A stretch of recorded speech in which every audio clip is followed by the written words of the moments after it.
Hi Mark, I'm Jessie. I'm a freshman in SUE. My student number is S044105. The title of the speech is How to Spot a Liar by Pamela, Meyer. Okay, now I don't want to alarm anybody in this room, but it's just come to my attention that the person to your right is a liar. Laughter. Also, the person to your left is a liar. Also, the person sitting in your very seat is a liar. We're all liars. What I'm going to do today is I'm going to show you what the research says about what we're all liars, how you can become a lie smarter, and why you might want to go the extra mile and go from lies spotting to truth seeking and ultimately to trust building. Now, speaking of trust, ever since I wrote this book, Lies Spotting, no one wants to meet me in person anymore. No, no, no, no, no. They say, it's okay, we will email you. Laughter. I can't even get a coffee date at Starbucks. My husband's like, honey, deception. Maybe you could have focused on cooking. How about French cooking? So before I get started, what I'm going to do is I'm going to clarify my goal for you, which is not to teach a game of gotcha. Like spotters on those nitpicky kids, those kids in the back of the room that are shouting, gotcha, gotcha. Your eyebrow twitched, your flare your nostril. I watched that TV show Lie to Me. I know you're lying. No, left spotters are armed with scientific knowledge of how to spot deception. They use it to get to the truth, and they do what mature leaders do every day. They have difficult conversations with difficult people. Sometimes during every difficult times, and they start up, they pass by accepting a core proposition. And the proposition is the following. Lying is a cooperative act. Think about it. A lie has no power whatsoever by its mere utterance. Its power emerges when someone else agrees to believe the lie. So I know it may sound like tough love, but look, if at some point you got to lie to, it's because you agreed to get lied to. Trust, number one about lying. Lying's a cooperative act. Now, not all lies are harmful.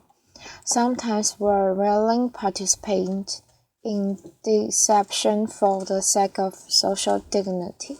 Maybe to keep a secret that should be kept secret. Secret would say, nice song. Honey, you don't look fat in that. No. Or we say, favorite of the degree.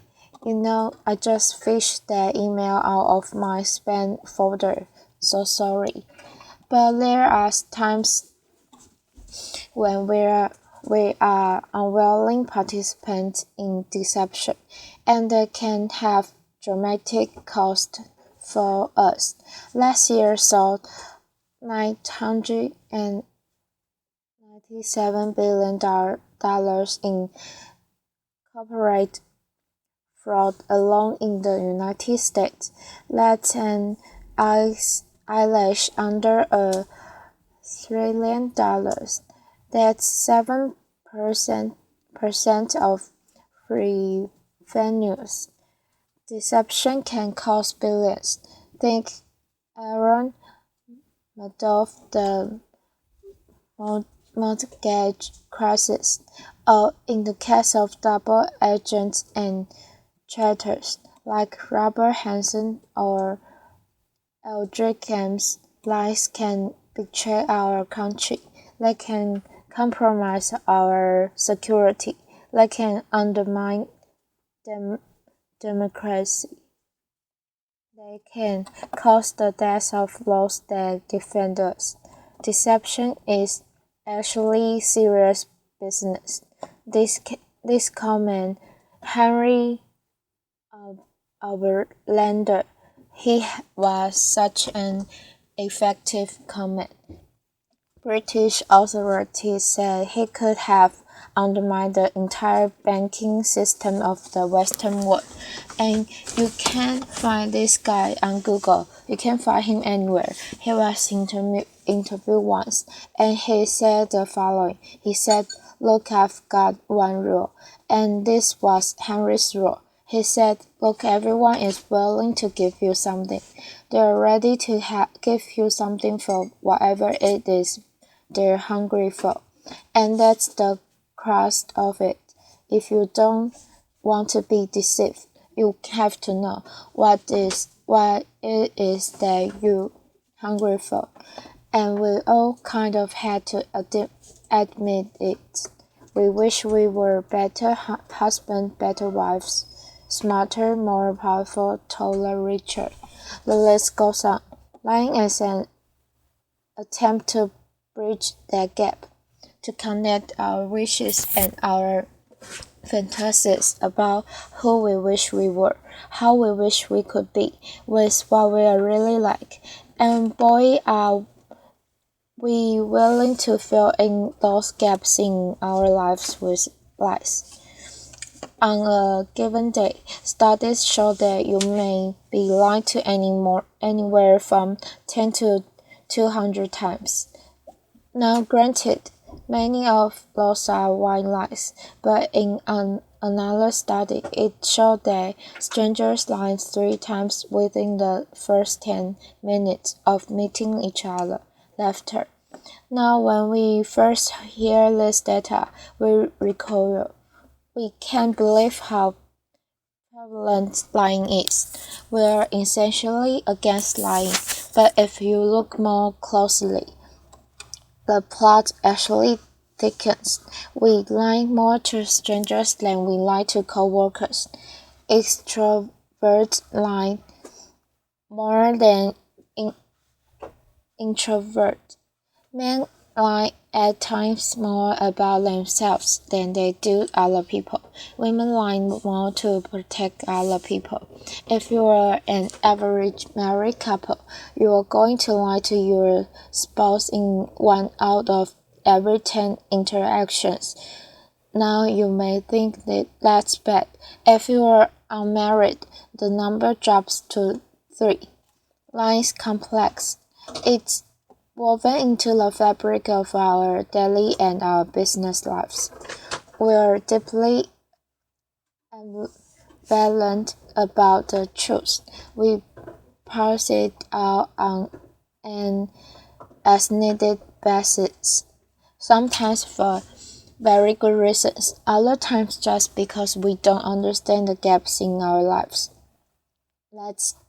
Let's truth number 2 about lying. We're against lying, but we're covertly for it in ways that our society has sanctioned for centuries and centuries and centuries. It's as old as breathing. It's part of our culture. It's part of our history. Think Shakespeare, the Bible, news of the world. Laughter. Lying has evolutionary value to us as a species. Researchers have long known that the more intelligent the species, the larger the neocortex, the more likely it is to be deceptive. Now you might remember Coco. Does anybody remember Coco the gorilla who was taught sign language? Coco was taught to communicate via sign language. Here's Coco with her kitten. It's her cute little fluffy pet kitten. Coco once blamed her pet kitten for ripping a sink out of the wall. Laughter. We're handwired to become leaders of the pack. It starts really early. How early? Well, babies will fake a cry, pause, wait to see who's coming, and then go right back to crying. 1-year-old learns concealment, laughter. 2-year-old bluff. 5-year-olds lie outright.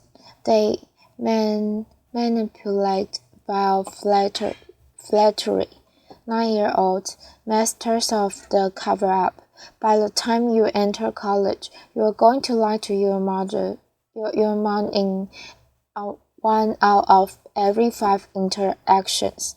By the time we enter this work world and we're breadwinners, we enter a world that is just cluttered with spam, fake digital friends, partisan media, ingenious identity thieves, world-class Ponzi schemers, a deception epidemic. In short, what one author calls a post-truth society. It's been very confusing for a long time now. What do you do? Well, there are steps we can take to navigate our way through the morass. Trained lie spotters get to the truth 90% of the time. The rest of us will only 54% accurate. Why is it so easy to learn?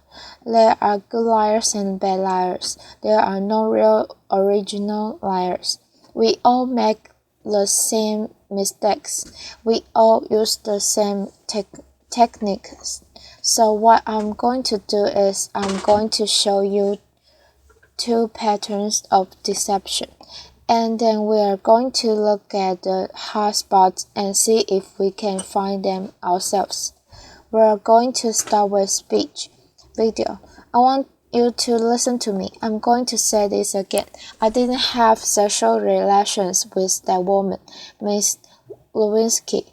I never told anybody to lie. Not a single time. Never. And these allegations are false. And I need to go back to work for the American people. Thank you. Applause. Okay, what were the telltale signs? Well, first we heard what's known as a non-contracted denial. Studies show that people who are overdetermined in their denial will resort to formal rather than informal language. We also heard distancing language, that woman. We know that liars will unconsciously distance themselves from their subject, using language as their tool. Now, if Bill Clinton had said, well, to tell you the truth, or Richard Nixon's favorite, in all candor, he would have been a dead giveaway for many lie spotters that knows the qualifying language, as it called. Qualifying language like that further discredit the subject. Now, if he had repeated the question in its entirety, or if he had peppered his account with a little too much detail, and we're already glad he didn't do that, he would have further discredited himself. Freud had it right. Freud said, look, there's much more to it than speech. No mortal can keep a secret. If his lips are silent, he chatters with his fingertips, And we all do it no matter how powerful you are. We all chatter with our fingertips. I'm going to show you Dominic Strauss with Obama, who's chattering with his fingertips. Laughter. Now this brings us to our next pattern, which is body language. With body language, here's what you've got to do. You've really got to just throw your assumptions out the door. Let the signs temper your knowledge a little bit, because we think liars fidget all the time. Well, guess what? They're known to freeze their upper bodies when they're lying. We think liars won't look you in the eyes. Well, guess what? They look you in the eyes a little too much just to compensate for their miss. We think warmth and smiles convey honesty, sincerity, but a trained lie spotter can spot a fake smile a mile away. Can you all spot the fake smile here? You can consciously contract the muscle in your cheeks, but the real smile's in the eyes. The crow's feet of the eyes. They cannot be consciously contracted, especially if you overdid the Botox. Don't overdo the Botox. Nobody will think you are honest. Now we're going to look at the hotspots. Can you tell what's happening in a conversation? Can you start to find the hotspots to see the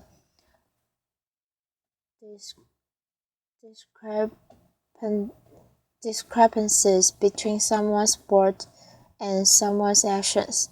Now, I know it seems really obvious, but when you're having a conversation with someone you suspect of deception, attitude is by far the most overlooked but telling of indicators.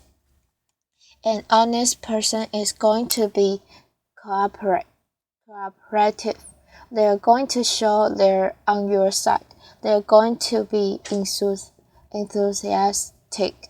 They're going to be willing and helpful to getting you to the truth. They're going to be willing to brainstorm, name suspect, provide details. They're going to say, hey, maybe it was those guys in payroll that forged those checks. They're going to be infuriated if they sense they're wrongly accused throughout the entire course of the interview. Not just in flashes, they will be infuriated throughout the entire course. And if you ask someone honest what should happen to whoever did for those checks, an honest person is much more likely to recommend strict rather than lenient punishment. Now let's say you're having the exact same conversation with someone deceptive. That person may be withdrawn, look down, lower their voice, pause, be kind of herky-jerky, ask a deceptive person to tell their story. They're going to pepper it with way too much detail in all kinds of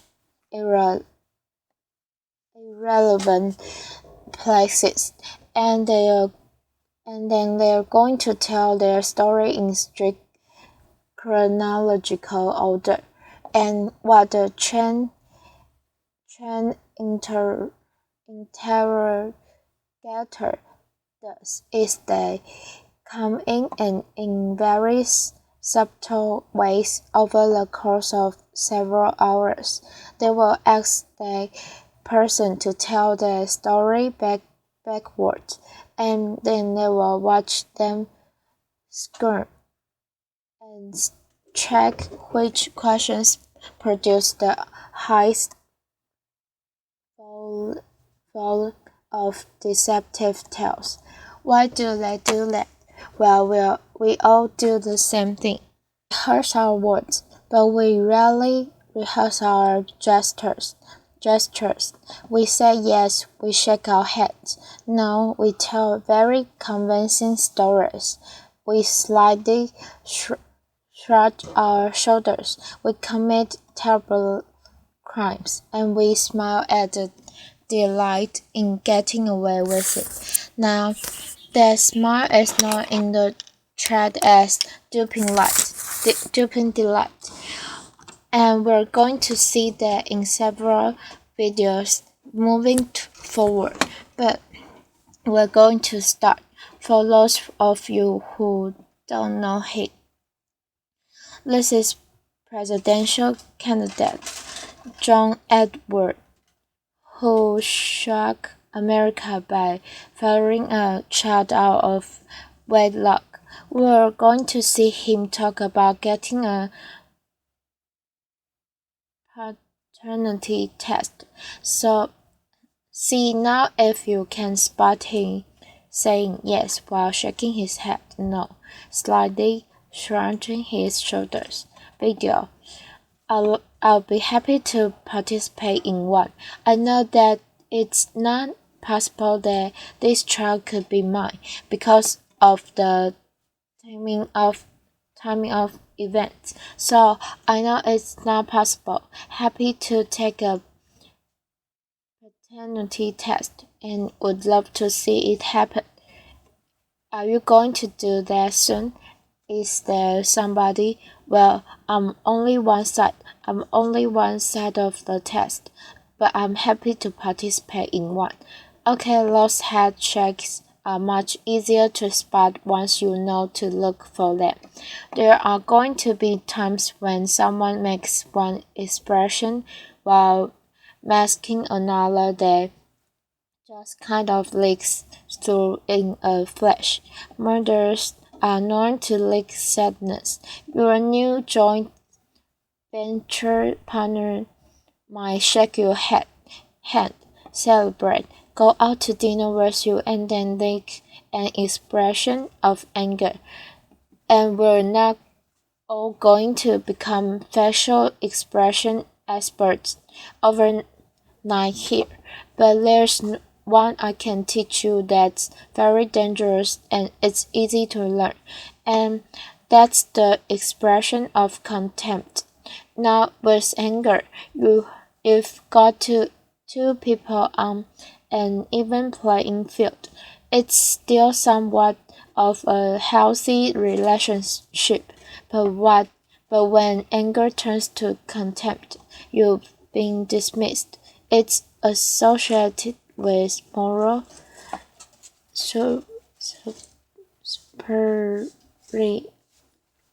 superiority, and for that reason, it's very, very hard to recover from. Here's what it looks like.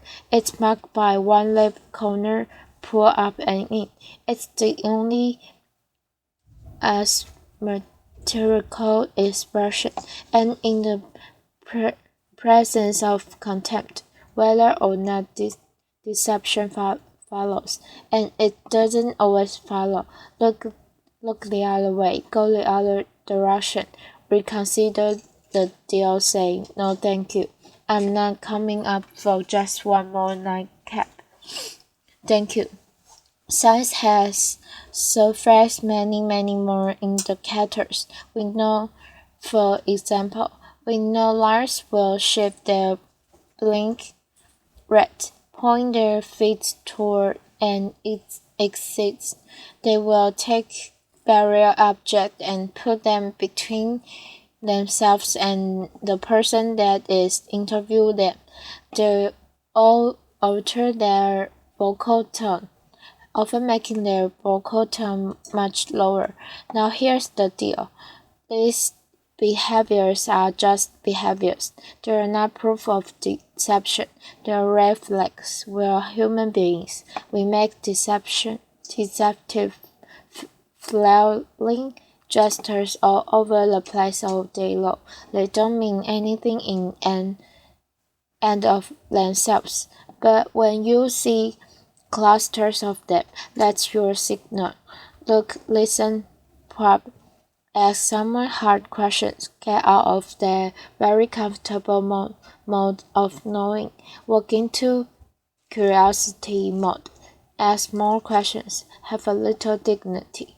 Treat the person you're talking to with rapport. Don't try to be like those folks on Low and Order. And those are other TV shows that promote their subject into submission. Don't be too aggressive. It doesn't work. Now we're talking a little bit about how to talk to someone who's lying and how to spot the lie. And as I promised, we're now going to look at what the truth looks like. But I'm going to show you two videos, two mothers. One is lying, one is telling the truth. And this was surfaced by researcher David Masmoto in California, and I think they're an excellent example of what the truth looks like. This mother, Danny Downs, shot her kids at close range, drove them to the hospital while they bled all over the car, claimed a scratchy-haired stranger did it. And you will see when you see the video, she can't even pretend to be an agonizing mother. What you want to look for here is an incredible discrepancy between horrific events that she described and her very, very cruel demeanor. And if you look closely, you will see deepening delight throughout this video. At night, when I close my eyes, I can see Christy reaching her hand out to me while I'm driving, and the blood just kept coming out of her mouth, and that maybe it will fade too with time. But I don't think so. That bothers me the most. Now I'm going to show you a video of an actual grieving mother, Erin Runian, confronting her daughter's murder and torture in court. Here you're going to see no false emotion, just an authentic expression of a mother's agony. I wrote this statement on the 3rd anniversary of the night you took my baby, and you hurt her, and you crushed her. You terrified her until her heart stopped, and she fought, and I know she fought too, but I know she looked at you with those amazing brown eyes, and you still wanted to kill her, and I don't understand it, and I never will. Okay, there's no doubting the veracity of those emotions. Now the technology around what the truth looks like is progressing on. The science of it. We know, for example, that we now have specialized eye trackers and infrared